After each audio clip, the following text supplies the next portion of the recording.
ആ ദിവസങ്ങളിൽ, ആ ഞായർ തിങ്കൾ ദിവസങ്ങളിൽ എന്താണ് ആ വീട്ടിൽ നടന്നത്? കാരണം അവിടെ ഒച്ച കേട്ടു, ആളുകൾ ശ്രദ്ധിച്ചിരുന്നു. അവിടുത്തെ വീട്ടുജോലിക്കാരി അടിയന്തരമായിട്ട് അവിടെ എത്തി.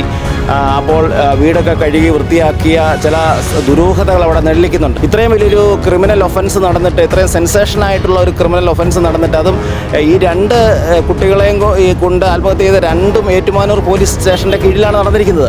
FIR ഇട്ടതിന് ശേഷം, അവരുടെ കുടുംബത്തിൻ്റെ മൊഴി കൊടുത്തതിന് ശേഷം എന്തുകൊണ്ട് ജിമ്മിയെ അറസ്റ്റ് ചെയ്യുന്നില്ല എന്നുള്ള പ്രസക്തമായ ചോദ്യം നെല്ലിക്കുകയാണ്. കാര്യമായ തെളിവുകളോ അങ്ങനെ എന്തെങ്കിലും ഇല്ലാത്തതിൻ്റെ അങ്ങനെ എന്തെങ്കിലും പശ്ചാത്തലം? തെളിവുകളുടെ പ്രശ്നമല്ല. കാരണം വിവാഹം കഴിഞ്ഞിട്ട് 7 വർഷത്തിന് മുമ്പാണ് ഭാര്യ അല്ലെങ്കിൽ ആത്മഹത്യ ചെയ്തതെങ്കിൽ അത് യാതൊരു തെളിവിൻ്റെയും ആവശ്യമില്ല.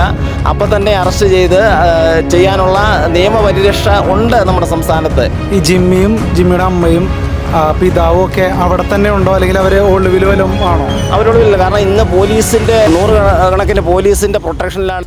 എല്ലാവരും പറയുന്നുണ്ട് എന്തിനാണ് ജിസ്മോൾ ഇങ്ങനെ ചെയ്തത്, കാരണം നല്ലൊരു തൊഴിലുണ്ടല്ലോ. ഇപ്പോൾ വീട്ടിലാണെങ്കിലും ആരും ഇല്ലായിരുന്നു, അവർ വിദേശത്തായിരുന്നല്ലോ, UK അപ്പോൾ അവിടെ പോയി നിൽക്കാമായിരുന്നില്ലേ, പിന്നെ എന്തിനാണ് ഇങ്ങനെ ചെയ്തതെന്നുള്ളൊരു ഭയങ്കരമായൊരു ദുഃഖം എല്ലാവരും പങ്കുവെക്കുന്നുണ്ട്. അത് തന്നെയാണ് പലരുടെയും ചോദ്യം. എന്തുകൊണ്ടാണ് ഇത്രയും വിദ്യാഭ്യാസമുള്ള, രാഷ്ട്രീയത്തിലടക്കം പ്രവർത്തിച്ചിരുന്ന, ജോലിയുള്ള, ഇൻഡിപെൻഡൻ്റ് ആയ ഒരാളിങ്ങനെ ചെയ്തത് എന്നുള്ളതാണ്. അല്ല, അത് നമുക്ക് ആ സാഹചര്യം എന്തായിരുന്നു എന്ന് നമുക്കാർക്കും ഇപ്പോൾ പറയാൻ സാധിക്കില്ല. കാരണം അത് അന്വേഷണത്തിലൂടെ വെളിവാകേണ്ട കാര്യമാണ്. കാരണം അത് ആ ദിവസങ്ങളിൽ, ആ ഞായർ തിങ്കൾ ദിവസങ്ങളിൽ എന്താണ് ആ വീട്ടിൽ നടന്നത്? കാരണം അവിടെ ഒച്ച കേട്ടു, ആളുകൾ ശ്രദ്ധിച്ചിരുന്നു. അവിടുത്തെ വീട്ടുജോലിക്കാരി അടിയന്തരമായിട്ട് അവിടെ എത്തി. അപ്പോൾ വീടൊക്കെ കഴുകി വൃത്തിയാക്കിയ ചില ദുരൂഹതകൾ അവിടെ നെല്ലിക്കുന്നുണ്ട്. അപ്പോൾ എന്താണ് അവിടെ നടന്നത് എന്നുള്ളത് ഒരു അന്വേഷണത്തിലൂടെ മാത്രമേ വെളിവാകാൻ സാധിക്കുകയുള്ളൂ. അത് കണ്ടുപിടിക്കേണ്ട ഉത്തരവാദിത്വം പോലീസിനാണ്. കാരണം ഇത്രയേറെ ആത്മഹത്യകൾ പെരുകുന്നു, നിരവധി കുടുംബങ്ങളിൽ ഇത്തരം പ്രശ്നങ്ങളുണ്ടാകുന്നു. അപ്പോൾ ഇതിനെയൊക്കെ പരിഹരിക്കാൻ ശക്തമായ നിയമ നടപടികൾ ഈ കുടുംബത്തിൻ്റെ പേരിൽ സ്വീകരിച്ചെങ്കിൽ മാത്രമേ സമൂഹത്തിന് ഒരു ചിന്തിക്കുവാനും മാറ്റം വരുവാനും സാധിക്കുകയുള്ളൂ. അതിന് തയ്യാറാകണം നിയമവ്യവസ്ഥ. ഈ ജിമ്മിക്കെതിരെയും ജിമ്മിയുടെ അച്ഛനെതിരെയും അമ്മയ്ക്കെതിരെയും സഹോദരിക്കെതിരെയും ആക്ഷൻ എടുക്കാനായിട്ട് ഏറ്റുമാനൂർ പോലീസ് ഭയക്കുന്നത് എന്തിനെയാണ്? അത് അവരുടെ ഏതെങ്കിലും രാഷ്ട്രീയ സ്വാധീനമാണെന്നാണ് എൻ്റെ വിശ്വാസം. അല്ലെങ്കിൽ ഇത്രയും വലിയൊരു ക്രിമിനൽ ഒഫൻസ് നടന്നിട്ട്, ഇത്രയും സെൻസേഷനായിട്ടുള്ള ഒരു ക്രിമിനൽ ഒഫൻസ് നടന്നിട്ട്, അതും ഈ രണ്ട് കുട്ടികളെയും കൊണ്ട് ആത്മഹത്യ ചെയ്ത രണ്ടും ഏറ്റുമാനൂർ പോലീസ് സ്റ്റേഷൻ്റെ കീഴിലാണ് നടന്നിരിക്കുന്നത്. അപ്പോൾ പോലീസിന് ആ കാര്യത്തിൽ ഉത്തരവാദിത്വമുണ്ട്. എന്താണ് നടന്നത് എന്ന് പൊതുസമൂഹത്തെ ബോധ്യപ്പെടുത്തേണ്ട ഉത്തരവാദിത്വം നമ്മുടെ നിയമ സംവിധാനത്തിനാണ്.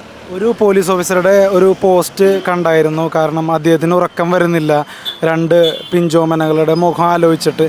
അദ്ദേഹത്തിന് പെൺകുട്ടികളാണ്, പക്ഷെ ഉറക്കം വരുന്നില്ല എന്ന് പറയുന്നുണ്ട്. പക്ഷേ ഇപ്പോൾ നിയമം കറക്റ്റായിട്ട് പാലിക്കാതെ ഇങ്ങനെ ഇരിക്കുമ്പോൾ ശരിക്കും അവർക്ക് ഉറക്കം വരണമെങ്കിൽ കൃത്യമായിട്ട് നിയമം പാലിക്കണ്ടേ? ഒരു പോലീസ് ഉദ്യോഗസ്ഥർ എന്നുള്ള നിലയിൽ അവർക്ക് ആകെ ചെയ്യാൻ പറ്റുന്നത് നിയമത്തിൻ്റെ അടിസ്ഥാനത്തിൽ അവർക്കൊരു നീതി കൊടുക്കുക എന്നുള്ളതല്ലേ? അങ്ങനെ ഒരു നിയമ സംവിധാനത്തിൻ്റെ അടിസ്ഥാനത്തിൽ ജിസ്മോളോടും ആ കുടുംബത്തോടുമുള്ള നീതി പുലർത്തണമെന്ന് ആ ഉദ്യോഗസ്ഥന് തോന്നുന്നുണ്ടെങ്കിൽ ശരിയായ ദിശയിലുള്ള അന്വേഷണവും ശരിയായ ദിശയിലുള്ള നിയമ സംവിധാനവും പാലിക്കപ്പെടുന്നുണ്ടെന്ന് അന്വേഷണ ഉദ്യോഗസ്ഥൻ ഉറപ്പുവരുത്തണം. ഇവിടെയൊന്നും ശരിയായ ദിശയിലുള്ള ഒരു അന്വേഷണം നടന്നു എന്ന് ഞങ്ങൾക്ക് വിശ്വസിക്കാൻ സാധിക്കുന്നില്ല. കാരണം ഇന്നലെ ഞാൻ പറഞ്ഞില്ലേ, FIR ഇട്ടതിന് ശേഷം, അവരുടെ കുടുംബത്തിൻ്റെ മൊഴി കൊടുത്തതിന് ശേഷം എന്തുകൊണ്ട് ജിമ്മിയെ അറസ്റ്റ് ചെയ്യുന്നില്ല എന്നുള്ള പ്രസക്തമായ ചോദ്യം നെല്ലിക്കുകയാണ്. കാര്യമായ തെളിവുകളോ അങ്ങനെ എന്തെങ്കിലും ഇല്ലാത്തതിൻ്റെ അങ്ങനെ എന്തെങ്കിലും പശ്ചാത്തലം? തെളിവുകളുടെ പ്രശ്നമല്ല. കാരണം വിവാഹം കഴിഞ്ഞിട്ട് 7 വർഷത്തിന് മുമ്പാണ് ഭാര്യ അല്ലെങ്കിൽ ആത്മഹത്യ ചെയ്തതെങ്കിൽ അത് യാതൊരു തെളിവിൻ്റെയും ആവശ്യമില്ല. അപ്പം തന്നെ അറസ്റ്റ് ചെയ്ത് ചെയ്യാനുള്ള നിയമപരിരക്ഷ ഉണ്ട് നമ്മുടെ സംസ്ഥാനത്ത്. പിന്നെ എന്തിനാണ് ഉദ്യോഗസ്ഥർ അല്ലെങ്കിൽ അന്വേഷണ ഉദ്യോഗസ്ഥൻ ഇതിനെ ഭയക്കുന്നതെന്ന് എനിക്കറിയില്ല. FIR ഇട്ടിട്ടുണ്ടോ? FIR ഇട്ടിട്ടുണ്ട്. പക്ഷേ അത് ഒരു അസ്വാഭാവിക മരണത്തിനുള്ള FIR ആണ് അവർ ഇട്ടിരുന്നത്. ഇന്നലെ ജിസ്മോളുടെ പിതാവും സഹോദരിയും ബ്രദറും മൊഴി കൊടുത്തതിന് ശേഷം FIRൽ മാറ്റം വരുത്താം. ആ അന്വേഷണ ഉദ്യോഗസ്ഥനത് ചെയ്യാം. അവനെ ഉടനടി അറസ്റ്റ് ചെയ്യാനുള്ള സംവിധാനമുണ്ട്. എന്നിട്ടും അത് ചെയ്യുന്നില്ല. അപ്പോൾ ഇനി കൂടുതൽ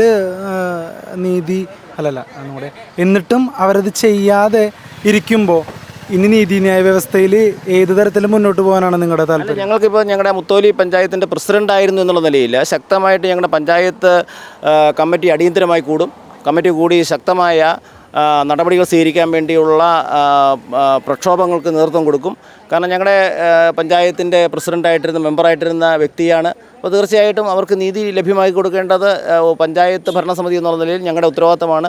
അതിന് ഞങ്ങൾ ഏതറ്റം വരെയും പോകാൻ തയ്യാറാണ്. അതോടൊപ്പം കുടുംബത്തിന് എല്ലാ സംരക്ഷണവും കൊടുക്കും. കോട്ടയത്തിൻ്റെ ജനപ്രതിനിധികളായിട്ടുള്ള ഫ്രാൻസിസ് ജോർജും തോമസ് ചാഴിക്കാടനും അങ്ങനെ വലത് ഇടത് പക്ഷങ്ങൾ വേർതിരിവില്ലാതെ ശവസംസ്കാര ചടങ്ങുകൾക്ക് പങ്കെടുക്കാൻ എത്തിയിരുന്നു.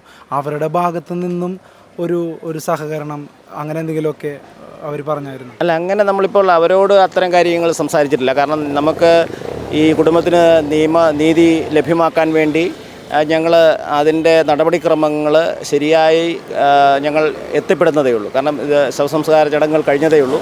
ഇനി അവർക്ക് നീതി ലഭ്യമാക്കേണ്ട ഉത്തരവാദിത്തം ഞങ്ങൾക്കുണ്ട്, ജനപ്രതിനിധി എന്നുള്ളതിൽ ഞങ്ങൾക്കുണ്ട്. അത് ലഭ്യമാകുന്നില്ലെങ്കിൽ പ്രക്ഷോഭ പരിപാടികളുമായിട്ട് ഞങ്ങൾ മുന്നോട്ട് പോകും. ഈ ജിമ്മിയുടെ അമ്മയും പിതാവും ഒക്കെ അവിടെ തന്നെ ഉണ്ടോ, അല്ലെങ്കിൽ അവർ ഒളിവിൽ വല്ലതും ആണോ? അവരൊളിവില്ല. കാരണം ഇന്ന് പോലീസിൻ്റെ ഒരു 100 കണക്കിന് പോലീസിൻ്റെ പ്രൊട്ടക്ഷനിലാണ് ഇന്ന് മൃതശരീരം ഈ നീറിക്കാട് പള്ളിയുടെ പാരിഷ്കാളിൽ കൊണ്ടുവച്ചപ്പോൾ ഈ കുടുംബാംഗങ്ങൾ ഉൾപ്പെടെ അവിടെ വന്ന് ഈ ശവസംസ്കാരം ഈ മൃതശരീര പ്രദർശനത്തിന് കാണാൻ വന്നത്. അപ്പോൾ പോലീസ് ആർക്കാണ്, ഞാനതിന് മുമ്പ് ചോദിച്ചത്, പോലീസ് ആരുടെ കൂടെയാണ്? പോലീസ് പ്രതികൾക്കൊപ്പമാണ്. അല്ലാതെ ഈ പീഡനം അനുഭവിച്ച മരണപ്പെട്ട ഈ ജിസ്മോൾ കുടുംബത്തിന് കൂടെ അല്ല പോലീസ് നിയമവും. ഇപ്പോഴും അവരെ സംരക്ഷിക്കാൻ വേണ്ടിയാണ് പോലീസ് നിലകൊള്ളുന്നത്. അറസ്റ്റ് ചെയ്യേണ്ട പോലീസ് പ്രൊട്ടക്ഷൻ കൊടുക്കുകയാണല്ലേ? തീർച്ചയായിട്ടും അറസ്റ്റ് ചെയ്യേണ്ട പോലീസ് അവർക്ക് പ്രൊട്ടക്ഷൻ കൊടുക്കുകയാണ്. അത് ഇന്ന് ഇവിടെ നിങ്ങളിപ്പോൾ ഈ ശവസംസ്കാര ചടങ്ങിൽ പങ്കെടുക്കാൻ വന്നപ്പോൾ കണ്ടതാണ്. പോലീസ് വന്നിരിക്കുന്നത് ജിസ്മോൾക്ക് വേണ്ടിയല്ല, മറിച്ച് അവരുടെ കുടുംബക്കാരെങ്കിലും വന്നാൽ അവരെ സംരക്ഷിക്കാൻ വേണ്ടിയാണ് ഈ പോലീസ് വന്നത്. എന്ത് നീതി, എന്ത് ന്യായം? ഈ ജിമ്മിയുടെ നാട്ടിൽ എന്താണ് പ്രശ്നം ഉണ്ടായത്? ഈ ശവസംസ്കാര ചടങ്ങുകളോട് ബന്ധപ്പെട്ട് എന്ത് പ്രശ്നമാണ് ഉണ്ടായത്? അങ്ങനെ ഒരു പൊതു ടോക്കുണ്ട്. അങ്ങനെ കാര്യമായ പ്രശ്നങ്ങളൊന്നും ഉണ്ടായില്ല. ചെറിയൊരു അസ്വാരസ്യമുണ്ടായി. അവിടെ ജിമ്മി വന്നപ്പോൾ അവൻ അവൻ്റെ കള്ളക്കണ്ണുനീര് ഒഴുകുന്ന കണ്ടപ്പോൾ ആ കുടുംബാംഗങ്ങൾ ഈ ജിസ്മോളുടെ കുടുംബാംഗങ്ങൾ സഹിക്കാൻ സാധിക്കില്ല. കാരണം നഷ്ടപ്പെട്ടത് അവർക്കാണ്. നഷ്ടപ്പെട്ടതിൻ്റെ വേദനയുള്ളത് അവർക്കാണ്, അല്ലാതെ അവർക്കല്ല. അവർക്കിത് എങ്ങനെ രക്ഷപ്പെടാമെന്നുള്ളതിനെക്കുറിച്ച് ആലോചിക്കുന്ന ഒരു കുടുംബം അവിടെ വന്ന് നിൽക്കുന്നത്. അപ്പോൾ നമ്മൾ നിസ്സഹായതയുടെ വക്കിലാണ് ജിസ്മോളുടെ കുടുംബം. അപ്പോൾ അവർക്ക് നീതി ലഭ്യമാക്കണം. അതിനുവേണ്ടിയുള്ള പോരാട്ടങ്ങൾക്കാണ് ഞങ്ങൾ ഇനി നേതൃത്വം കൊടുക്കുന്നത്. അപ്പോൾ എന്തായാലും ആ നീതി ഉറപ്പാക്കും വരെ കുടുംബം വിട്ടുകൊടുക്കില്ല എന്ന് തന്നെയല്ലേ? തീർച്ചയായും. ജിസ്മോളുടെ ഈ ക്രൂരമായ മരണത്തിലേക്ക് തള്ളിവിട്ട ആ കുടുംബത്തിനെതിരെ ഉള്ള നിയമ നടപടികൾക്ക് ഏതറ്റം വരെയും ആ കുടുംബത്തോടൊപ്പം ഞങ്ങൾ പഞ്ചായത്തും ഉണ്ടാവും. Okay, thank you so much.